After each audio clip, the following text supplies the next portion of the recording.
আজিৰ তাৰিখ 31 অক্টোবৰ। আজিৰ দিনটোতে অসমকে ধৰি বহু কেইখন ঠাইতে মুক্তি পালে জুবিনদাৰ সপোনৰ ছবি, লগতে তেখেতৰ শেষৰখন ছবি।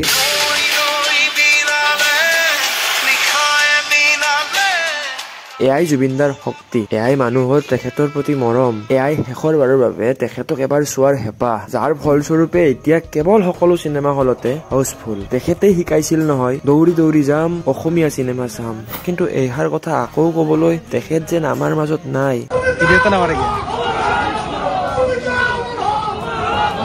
তেখেত আমাৰ মাজত সদায় থাকিব, তেখেতৰ কামেৰে, তেখেতৰ গানেৰে, তেখেতৰ অভিনয়, তেখেতৰ সৃষ্টিৰে।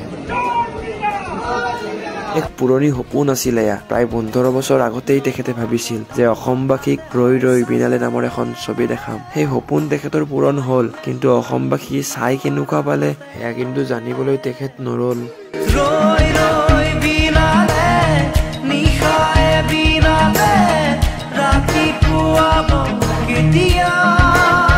চিনেমাখন আৰম্ভ হল, সকলোৱে ব্যস্ত তেখেতক চোৱাত, তেখেতৰ অভিনয়ত বিলীন হোৱাত, ৰৈ ৰৈ বিনালেত মগ্ন হোৱাত। মাজে মাজে অনুৰাগীবোৰে চিঞৰে।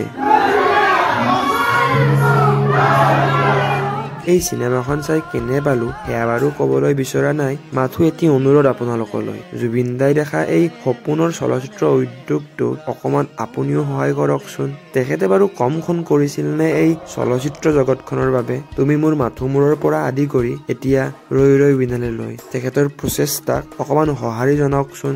এতিয়া বাৰু এইখন চিনেমা সকলোৱে চাবলৈ লৈছে, ভাল কথা, কিন্তু তেখেতে কেৱল তেখেতৰ চিনেমা চাবৰ কাৰণেই নহয়, সকলো অসমীয়া, সকলো ভাল অসমীয়া চিনেমা চোৱাৰ কথা কৈছিল।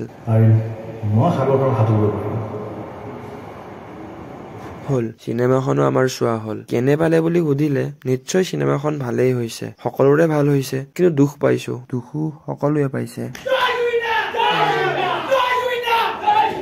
এয়া দৃশ্য যেন সকলোতে হৈছে, হবই দিয়কচোন, কিন্তু পাহৰি নাযাব জুবিনদাই এতিয়াও জাষ্টিচ পোৱা নাই।